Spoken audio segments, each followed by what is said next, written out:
detailed her $77 million subway safety plan today. The 5-point plan puts 750 more police officers at subways. The 30 stations that account for over half the transit crimes will be prioritized. There will also be 2 officers on every train during the overnight hours. LED lighting and platform edge barriers will be installed. Hochul says the money will come from existing funds, which allows her to bypass the legislature to get the program started quickly.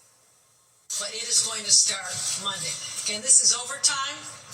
This is something that we are willing to do at the state level to assist the city. We've done it before. It's made a difference, and I'm going back to proven strategies that work. The plan does not call for new police hires. Instead, as you just heard they'd be asked to work overtime. That cost is $154 million. The rollout starts on Monday. And the MTA is getting spiky in an attempt to stop fare evaders. All right, they're calling these modern fare gates and hoping they'll stop turnstile jumpers at the Lexington Ave 59th Street station. That's where Fox 5's Teresa Priolo joins us live with the latest. Teresa. Yes, Steve and Natasha, these are the upgrades here. Consider them like turnstiles with teeth. At least that's how the MTA hopes that you view them. The problem is they don't seem to be much of a deterrent, at least not from what we saw here tonight at the 59th Street Lex station. So this station is one of the first to roll out these new modern fare gates. The idea is to make it so that you don't have the leverage to hoist yourself up over the turnstile. What it doesn't account for are those that go underneath them or even squeeze themselves between the bars as they're turned. According to the MTA, in 2022, subway fare evaders cost the city roughly $285 million in lost revenue. They say the first 10 months of 2024 saw a 114% increase in subway fare evasion over 2023. Here is a former NYPD detective, David Sarney, as well as riders here at this station, giving us their thoughts on these turnstile teeth. Do you think it's going to do any good? Honestly, I could see it. Yeah. Otherwise, you'll just probably jump over the turnstile itself. I think if you want to do it, you'll probably end up figuring out how to do it one way or the other. Or you can go probably under too. I don't know how effective it's going to be, but hey, if they want to try, how about it? This doesn't solve the problem. We have bigger issues to solve. As far as like people being pushed, we need barriers instead of this. Like this is not solving any issue. You need to get either better facilities, better turnstiles. The old style they have in City Hall are one of the better ones where it's top to bottom, you can't get out or get in unless you go through a heavy style duty turnstile. This is the same issue we have. Jumping turnstiles, it's done. They go underneath them, they go around them, they open the emergency gates when they want. It needs to be a zero tolerance attitude. Now, you just heard David mention this type of turnstiles that are at City Hall. I believe he's talking about these kinds of turnstiles, which don't leave you much room to wiggle through. As far as the turnstile teeth or these modern fare gates are concerned, if it works here, they're going to roll it out to the rest of the system. That's the latest from the East Side tonight. Steve and Natasha, back to both of you. Very well, all right, thanks, Teresa. Well, high-stakes confirmation hearings continue on Capitol Hill for Donald Trump's cabinet nominees. Senators grilled former New York Congressman Lee Zeldin, who's been tapped to run the Environmental Protection Agency. He promised to safeguard the environment and the economy at the same time. Democrats also had tough questions for Interior Secretary nominee Doug Burgum about plans to expand oil drilling. And there were also tense exchanges with Scott Bessent. He's Trump's pick for Treasury Secretary. Senators had specific concerns about Trump's plan for tariffs on imports. You can call it whatever you want in terms of trying to gussy it up. They're going to be paid for by our workers and small businesses. I would respectfully disagree. And the history of tariffs and tariff theory, optimal tariff theory, does not support what you're saying. Some Democrats signaled support for a few of Trump's cabinet nominees. It's possible the Senate could confirm Marco Rubio as Secretary of State and John Ratcliffe as CIA Director as early as Monday night. Mayor Adams laying out his 2026 fiscal budget today, which kicks off a months-long process of negotiations with the City Council. This $114 billion spending plan includes $500 million for homeless shelter funding and restores cuts made to city agencies last year, thanks to a reduction in costs associated with the migrant crisis. The city is also budgeting an estimated $900 million in NYPD overtime pay to increase public safety. I'm going to use every dollar that's needed to keep the city safe. That's my North Star. And if we have to use overtime to do it, we're going to use overtime to do it. The city's going to be safe. There is no price you could put on safety.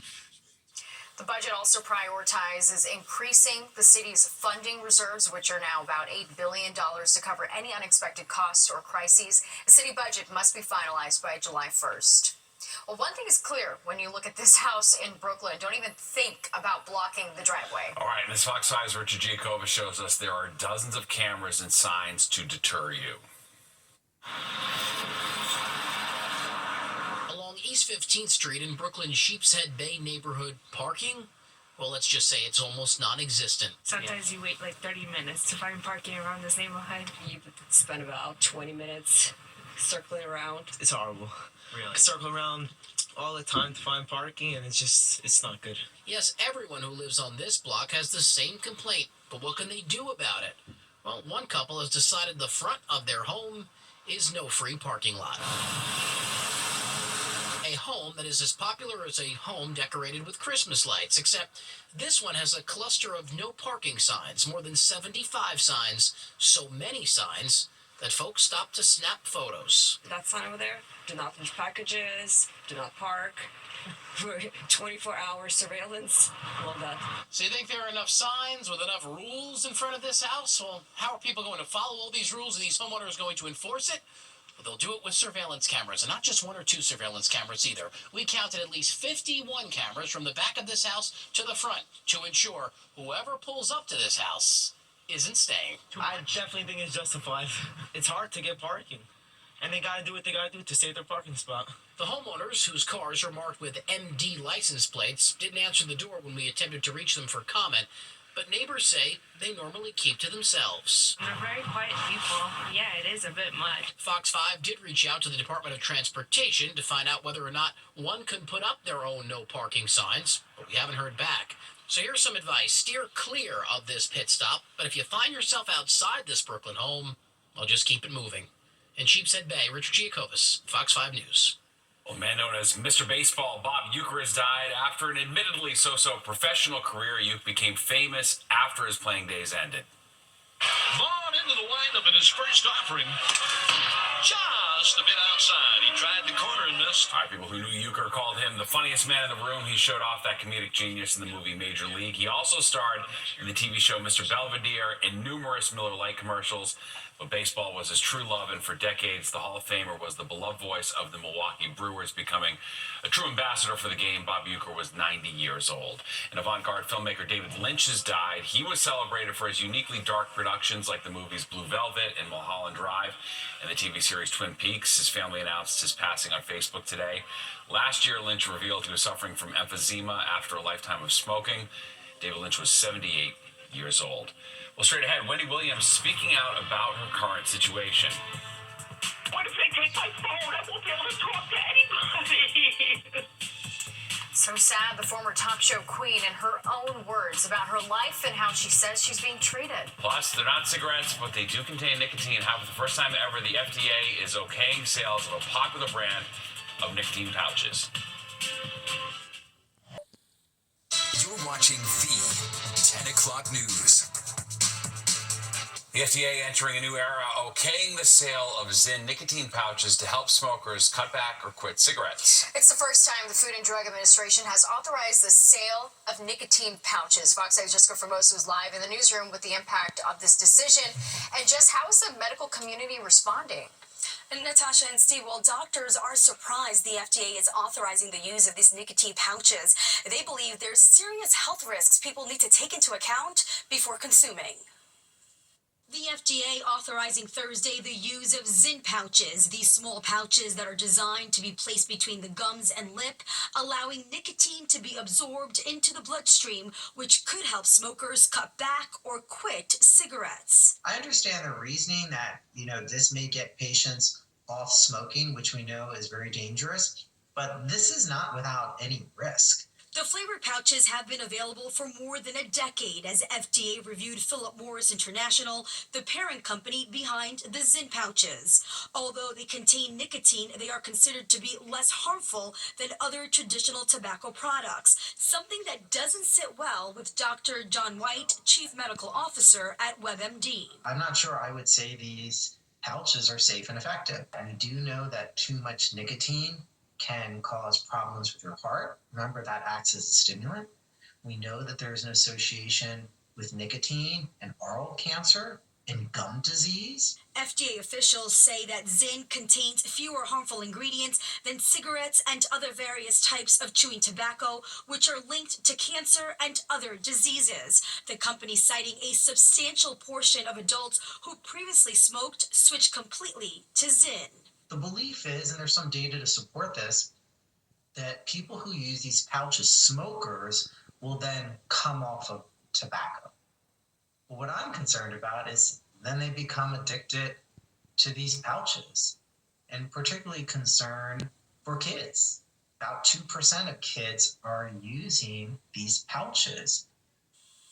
And last year, Democratic Senator Chuck Schumer called on regulators to investigate Zyn, citing its appeal to teens, a concern shared by doctors who believe the pouches can be harmful to a child's brain when used long term. Steve? All right, thanks, Jessica. Immigration advocates and lawmakers rallying on the steps of City Hall just before a hearing on protection for immigrant communities. The commissioner of the mayor's Office of Immigrant Affairs testified in front of council members. He answered questions as to how they're preparing to handle the possible mass deportations the Trump administration has promised. Advocates are calling on the mayor to follow New York City's sanctuary laws. The mayor's Office of Immigrant Affairs says it's working with nonprofits and faith-based organizations to inform migrants of their rights. Moya has been working in partnership with the city's law department to ensure that that staff are thoroughly trained and fully understand the scope and meaning of New York City's local laws. City Council also introduced two resolutions. One would bar state and local government agencies from working with ICE. The other would establish a right to an attorney for all migrants who need legal representation. New Jersey police releasing body cam footage of a dramatic rescue that saved the life of a 1-month-old baby. Let me see him. Please, please, please, please, please, please. She's not breathing. Only when she... Wow, back in November, patrolman Chris Rudy of the Middle Township Police Department rushed into action after receiving a frantic 911 call. The baby was unconscious and unresponsive, but thanks to the officer and other first responders' heroic work, the baby was revived. The department posted a video today to Facebook to give well-deserved recognition and credit to the rescue team. Yeah, that is scary. Wow.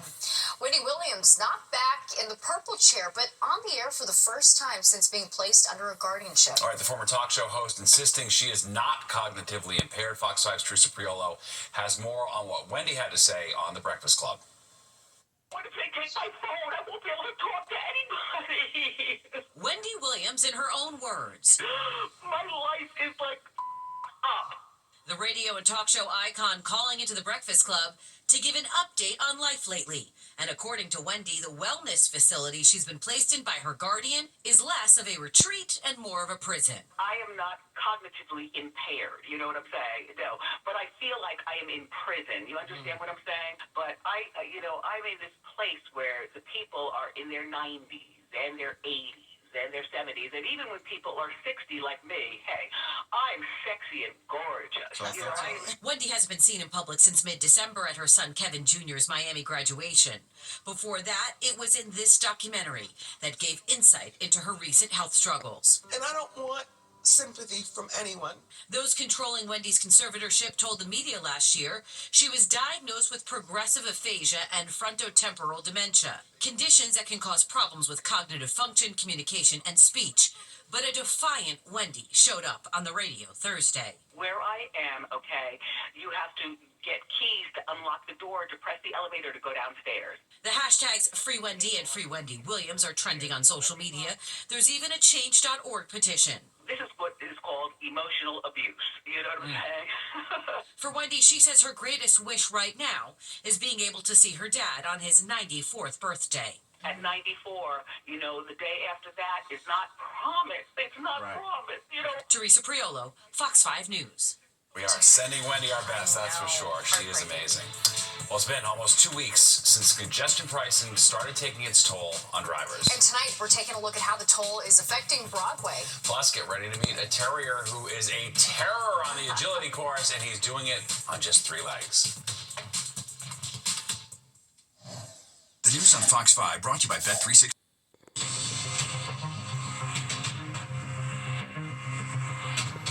With congestion pricing now in full effect, theater goers are left to wonder if the $9 toll will discourage drivers from coming into the city. January is already historically a slower time for shows. New numbers from BroadwayLeague.com reveal that the Broadway box office did in fact suffer the first week of the new year, down $13 million compared to the previous week.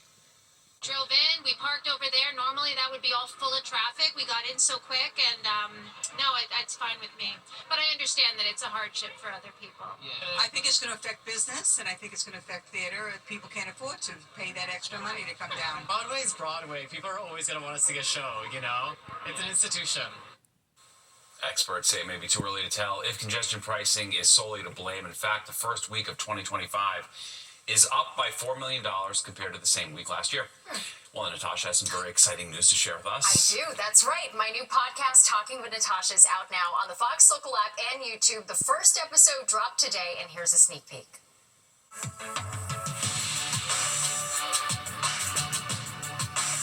Being in New York, I've met so many interesting and amazing people. I was diagnosed with Hodgkin's lymphoma when I was 23.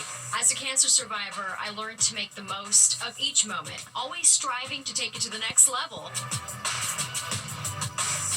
And that's why we created this podcast, Talking with Natasha, to sit down and have those next level conversations with people who have had challenges in their lives and never gave up. I learned a ton from every conversation, and I hope you find it as inspiring as I did. This week, I'm sitting down with Lottie Bilderici. She's a cancer survivor, diagnosed at 14, and now a 6-time marathoner, Ironman competitor, and she runs on veggies. It was a publishing company that approached you. So how did the cookbook come to be? Every week, I sit down with a different guest, and through the Fox Local app, we have the chance to have these deeper conversations. A new episode of Talking with Natasha drops every Thursday at 7 p.m. and you can watch it on the Fox Local app wherever you stream and YouTube. Yeah, you know, it's hard on these newscasts. You only have a few minutes to do these interviews. You gotta get so much in, yeah. Yeah, to like sort of sit talk down it and go longer. Totally. For sure, totally. yeah, indeed. Yeah. Nice. All right, congrats. Thank you. Well, still to come at 10. Nothing is impossible for one terrier. I know, he's running and jumping into the history books on just 3 legs. I love this dog. And a big admission from a major drugstore chain about the impact those anti-theft measures, everything being locked up, is having on their sales. When cancer struck a Long Island dog, his family had to make the heartbreaking choice to amputate one of his legs. All right, as you can see here, though, that couldn't stop him from making history and showing the world how incredible disabled dogs can be. Fox 5's Jody Goldberg has the story. Running agility for a dog with all 4 legs is hard enough.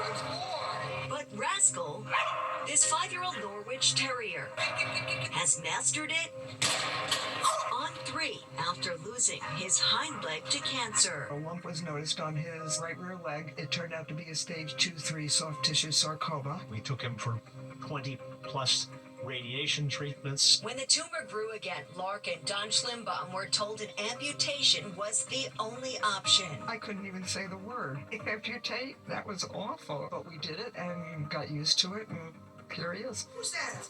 Rascal continues to prove dogs aren't defined by their disabilities. Instead, Dr. Mary Birch, an animal behaviorist with the American Kennel Club, says it's about their abilities. We find that if we look at what the dog can do and match that with activities that are good for the dog, the dog and the owner can have a great time. Yay! Lark has agility equipment in her backyard where she works with Rascal. Yes! Hard work paid off when he made history as the first tripod dog to compete in an AKC agility trial. He has no clue he's missing a leg. Dogs with disabilities are no different than any regular dogs, and in some cases, one would make an argument they're even more capable. Does your dog have the strength and stability to do this? He's short a limb, but he's not disabled. He's just as good as he's ever been as far as I'm concerned. Rascal also completed the AKC's Fit Dog program, where he achieved gold status after walking and taking part in agility daily for 6 months. He has this certificate to prove it. There are options for every dog, including blindness or deafness. The deaf dogs can see, but they can't necessarily hear you. So we train them with touch. They learned how to do tricks and how to respond to hand signals. As for Rascal, he responds to his own commands. Go around. And has his own set of tricks. Close the other door. Good boy. When it comes to advice for anyone dealing with a disability. Be prepared to be amazed by your dog. They can do anything. The Schlim Bombs have proven you can overcome obstacles, or in Rascal's case, jump over them too. Good boy. In Bayshore, Long Island, Jody Goldberg, Fox 5 News. He's plucky. I just love how sassy he is. Yeah, So he cute. will not be denied. All right, Fox 5, a media partner of the American Kennel Club. Join us as we take a look at everything dog when Natasha and I host a special half hour next Thursday, January 23rd at 10:30 p.m., of course, right here on Fox 5. Always a highlight. We love the dogs. Yeah, every year. So nice. Well, one of the 2 stranded NASA astronauts got a much welcome change of scenery this morning. Sunny Williams stepping out on her first spacewalk since arriving on the ISS 7 months ago with fellow astronaut Butch Wilmore. The 2 astronauts have been stuck waiting for SpaceX to launch their return capsule that may not happen until early April. All right, let's talk about the weather. It was cold today, and we saw a couple flakes, like not a lot, but something tonight. Enough to make it remind us that we are still in January. Yeah, as if we need a reminder, right? Exactly. With the way the temperatures have been and the wind that's been such a big factor. At least we got a break from that today, but it's been a cold day. We didn't get above freezing once again, but that will change tomorrow. We do have still a lot of clouds out there. Still a couple of flurries or snow showers in the areas. They will be about another hour or two. 30-23, that's the best we can do today, below the average high of 39 and the average low of 28. But we will be right around those numbers tomorrow. 58-1 marked the records. That record low, though, 1893. You can see all of the sunshine tomorrow. 7:17 sunrise, now down at 4:54. Creeping in on 5 o'clock. Cloudy, 27 still. And winds out of the west-southwest about 8. Humidity up there a little bit. Pressure a little on the low side, but steady at 29.84. All right, the temperatures, though, are cold. We're 21 at Scranton. We're 25 at Belmar. Mid-20s to the east end. Same for White Plains, Poughkeepsie, and still 27, a popular number. Newark to the city, Islip to Bridgeport. West-southwest wind, 5 to 10 miles per hour. And again, that's going to continue as we go through the night. And here are the highs for the day. Only hitting the freezing mark at East Hampton, Hartford, Islip, and Newark down to Belmar. Everybody else was 30 or below. And even colder when you get up to upstate New York. There were 20s there to Rochester and Albany, down to State College. Starting to see 40s now, Richmond, Virginia. And then here was the big improvement today.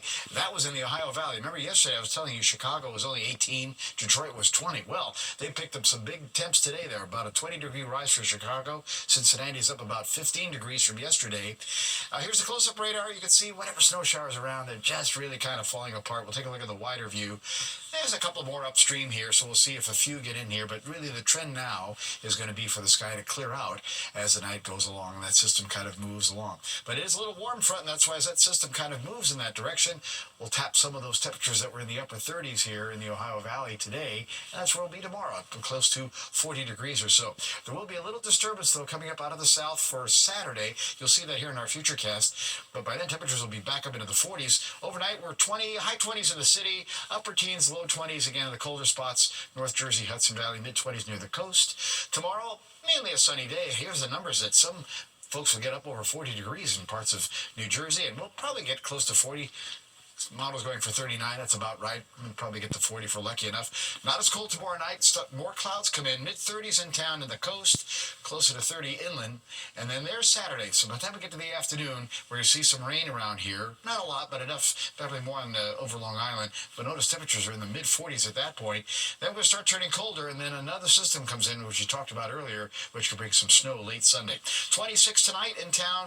Again, upper teens, low 20s north and west. Snow showers go away. The sky goes clear, and we'll have sunshine tomorrow. About 39 will be the high, so pretty decent day. 45 afternoon rain Saturday, late day snow into Sunday night at 36, and then it's windy, and we start the downhill drop. 27 on Monday for Martin Luther King Day, only 20 Tuesday and Wednesday. With the gusty wind, those wind chills will be below 0, as the overnight lows are down to 10, and they're back to 28 on Thursday. Steve and Natasha? I don't have much to say. That's too much. Yeah, probably best you don't. Yeah. All right. Well, you've heard of honeymoons and baby moons, but get ready to add another moon to the mix. And this one centers around getting grandma and grandpa involved in the trip. An update now on the future of a historic New Jersey diner. We've learned that the Bendix Diner in Hasbrook Heights will stay closed indefinitely. Last week, the local health department shut down the diner over fire code violations. The owner tells us that he can't get the fire suppression system up to date, which means he can't reopen right now. The diner is an institution. It's been featured in a number of TV shows and movies. Yeah, sure looks familiar. Well, Walgreens anti-theft measures may be costing them more money than the thefts themselves. The retail giant says the deterrents are hurting sales. They reported a $245 million first quarter loss. That's worse than the $39 million loss in the same quarter a year ago. Walgreens is trying to come up with a different solution to fighting theft other than locking things up. The operating loss is also forcing them to close hundreds of stores by the end of the year. Here's a new vacation trend you may not have heard about. More adults are taking their parents on a Grandy Moon. That's a trip designed to let grandparents spend time with their kids and grandkids all under one roof. It's also a way to show appreciation to parents for not only raising them but helping with grandchildren too, which has many people choosing to book homes and condos that accommodate big groups for these special trips. That's nice. Yep, love it. All right, there's more of the 10 o'clock news straight ahead. We'll be right back. An elderly couple in California celebrate their 82nd wedding anniversary. The lovely couple dressed up as Cinderella and Prince Charming for a Disney-themed occasion. Elton and Betty Denner got married on October 18th, 1942, just before Elton had to leave to serve in World War II. The couple says the key to a loving relationship is patience. They're so cute together. Yeah, very really nice. All right, and let's get one last check of the weather. We're looking at a forecast lows tonight map. Nick, that means it's going to be cold.